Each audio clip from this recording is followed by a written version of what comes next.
Muito bem, nós começamos mais um vídeo da semana, uma peça entre 10 e 12 minutos, em que a gente aborda assuntos ligados ao mundo do trabalho. Nós vamos falar sobre a terceirização. Alguém poderá dizer, de novo, terceirização? Não, mas nós queremos enfocar a terceirização naquilo que ela precariza as condições de trabalho e prejudica a saúde dos trabalhadores. Porque, conforme a nota técnica do DIEESE, o trabalhador terceirizado trabalha mais, ganha menos e sofre mais acidentes. Nós vamos falar com a doutora Maria Maeno, que é médica do trabalho, integra a Fundacentro, é muito conhecida do sindicalismo pelo trabalho constante, sério e consequente que realiza ao longo de tantos anos. Doutora Maria Maeno, recentemente o Supremo liberou a terceirização na atividade fim. Eu quero crer que isso esparramará a precarização nos ambientes de trabalho, sim ou não? Franzin, bom, boa tarde, é um prazer estar aqui, né? E, de fato, essa notícia que nós temos, né, de que a terceirização ela pode ser aplicada a todos os postos de trabalho, nos preocupa muito, porque, como você falou, os terceirizados ganham menos, 25% a menos, trabalham mais ou menos 12 horas e sofrem 60% a mais de acidentes do trabalho, segundo estudos do DIEESE. Então, isso nos preocupa muito mesmo. E a precarização que se dava em alguns setores tende a se ampliar, então, para todos, inclusive serviços públicos, como tem sido alertado por alguns. Agora, doutora, essa precarização no que tange à saúde, ela significa, primeiro, adoecimento e sofrimento para as pessoas, mas para o Estado significa aumento de custo também, não significa? Veja, sem dúvida, porque muitas pessoas vão dizer o seguinte, olha, é melhor, então, nós contratarmos pessoas que sejam mais em conta, então, que nós podemos pagar menos, para poderem trabalhar a mesma coisa de como se trabalha hoje. Mas isso é uma falácia, porque as pessoas vão ganhar menos, mas elas vão correr mais riscos, porque, pela economia que as empresas tenderão a fazer, elas oferecerão condições muito mais precárias de trabalho. Então, as pessoas vão trabalhar em condições mais perigosas, mais insalubres e mais penosas. Então, vão se acidentar mais e vão adoecer mais. Na conta, como é que vai? Quem é que paga por esse adoecimento? Quem é que vai atender essas pessoas? É o Sistema Único de Saúde, que é o Sistema Público de Saúde. Quem é que vai garantir a sobrevivência desse trabalhador quando ele precisar se afastar por mais de 15 dias? Será a Previdência Social, então o gasto será da Previdência Social. Evidentemente, existe uma outra questão também. Pela precarização que a reforma trabalhista trouxe, os contratos tenderão a ser menores, poderão ser intermitentes, portanto, os trabalhadores muitas vezes talvez não mantenham a condição de segurado e não poderão acessar a Previdência Social, naquilo que diz respeito a benefícios, auxílio-doença, aposentadorias por invalidez, etc. No entanto, o gasto do SUS continuará existindo sempre, ou até o gasto da assistência social, que também é do Estado. Ou seja, o capitalista economiza no curto prazo, mas a sociedade é quem banca todo o custo remanescente. Assim, eu não tenho dúvidas disso. Eu acho que no frigir dos ovos, se nós fizéssemos a conta mesmo, né, de quem é que está gastando nisso, o Estado acaba perdendo, porque ele vai perder, seja na Previdência Social, mas principalmente no Sistema Único de Saúde, que continua sendo universal, portanto, acessível a todos, tendo acesso universal, e oferecendo a integralidade, quer dizer, o tratamento desde a promoção da saúde até a reabilitação, até a recuperação e reabilitação. Então, é um tratamento integral, né? Agora, doutora, a gente entende isso claramente no setor industrial, por exemplo, é muito mais palpável você mensurar os efeitos da terceirização. Como é que seria a terceirização irrestrita, selvagem? Como é que se dá o impacto no setor de serviço e no serviço público, por exemplo? Eu acho que é uma coisa, imagina nos serviços, por exemplo, não sei, no setor bancário. No setor bancário, ele já tem muitas áreas terceirizadas, não é? Agora, isso deve se ampliar, nós não sabemos em que medida isso vai se ampliar, porque o fato de ter sido aprovada a possibilidade de terceirização, eu acho que é importante a gente ter claro isso, não quer dizer que isso vai acontecer de imediato ou em que momento isso vai acontecer.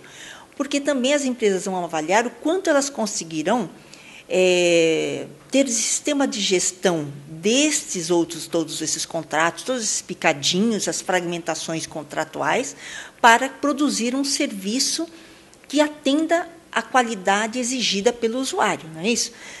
Quanto menos o serviço digamos, ele é exigido na sua qualidade, mais eles poderão fazer essa terceirização. Mas quanto melhor o serviço exigido pela população, mais eles vão ter que se esmerar, e talvez até nem terceirizem. Mas os bancos já terceirizaram muitos setores. E agora podem terceirizar tudo. E isso significa o quê? Também interrupção de contrato, possibilidade de trabalho intermitente, trabalho sem regulamentação adequada.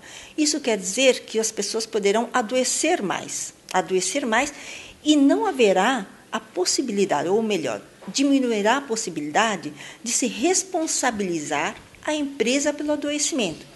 O que quer dizer isso? Que o trabalhador que ficar adoecido, ele vai ficar adoecido porque Deus quis, não é porque houve algum fator ou algum aspecto importante no trabalho que fez a pessoa adoecer.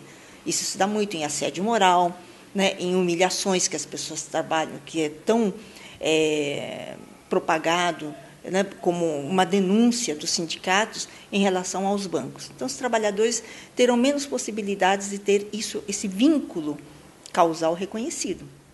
Agora, doutora Maria Maiano, eu quero crer que os sindicatos têm um papel importante na resistência à aplicação irrestrita da terceirização, e isso se dará por meio dos acordos coletivos ou nas negociações das convenções coletivas. Quero crer que a resistência sindical, talvez nesse momento, seja o mais importante para que essa terceirização não se alastre tanto, né? Sem dúvida. Eu tenho a impressão... Não, eu acho que o movimento sindical é muito importante. O movimento sindical ele continua sendo um polo de organização muito importante dos trabalhadores. No entanto, eu vejo a necessidade de se ampliar essa resistência. Porque eu acho que o movimento sindical, tradicionalmente, ele não tem muitos vínculos com outros movimentos sociais.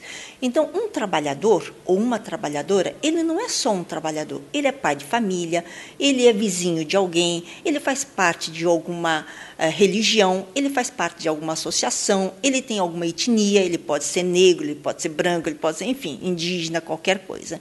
Então, na verdade, eu acho que o movimento sindical tem que se aliar a esses outros movimentos sociais que possam acessar, possam chegar a esse trabalhador ou a essa trabalhadora, para que ela se conscientize também das perdas que ela está tendo.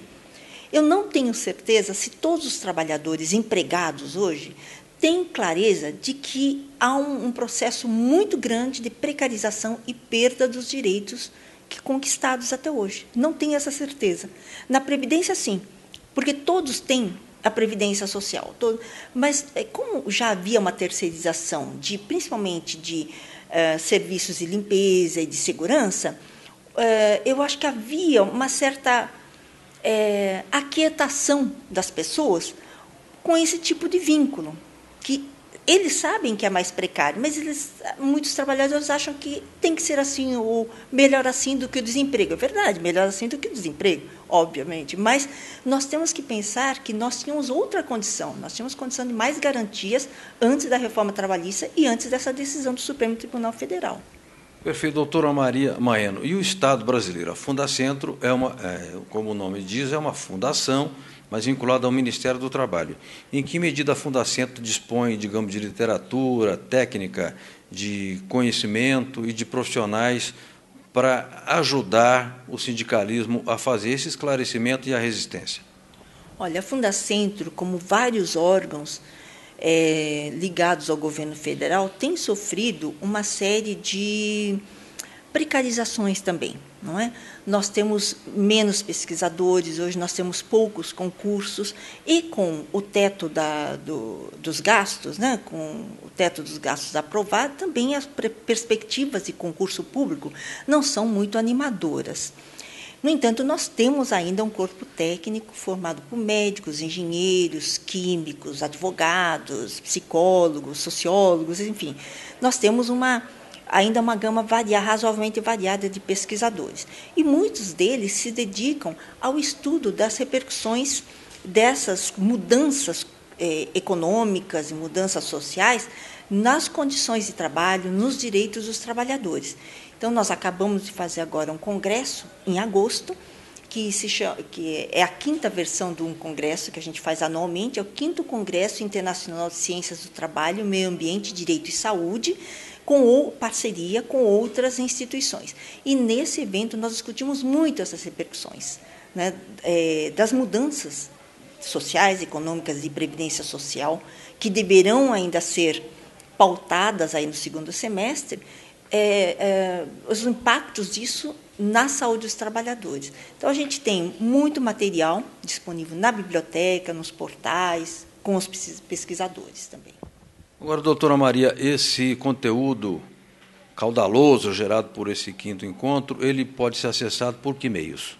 Então, no momento, nós temos no YouTube, estão todas as palestras na íntegra. Então, eu já aviso que não tem edição. Então, muitas vezes a pessoa entra, tem tempos mortos, né? Então, tem hora que a gente está arrumando o local, mas é só pular um pouquinho esse pedaço, depois entra nas palestras, nas discussões, está na íntegra no YouTube. E nós deveremos disponibilizar depois no Facebook da instituição, no portal da instituição, tudo editadinho. É que isso demora um pouco. Doutora Maria Maeno, por fim, como é que um trabalhador, um dirigente ou um assessor sindical acessa o site da Fundacentro? Qual que é o endereço? O endereço é www.fundacentro.gov.br. Lá é um portal geral que tem vários acessos, tem a biblioteca, tem a revista, tem várias publicações, eventos disponíveis. Então, qualquer pessoa pode acessar. São todos gratuitos, né? Então, podem acessar à vontade ou entrar em contato por meio da assessoria de comunicação, por exemplo. Perfeito. Eu quero agradecer muitíssimo a médica do trabalho, doutora Maria Maeno, do movimento sindical, muito conhecido e respeitado pelo trabalho de longos anos, trabalho sério, consequente e que ajuda muito os trabalhadores e o sindicalismo. Obrigado, até o próximo vídeo da semana. Forte abraço.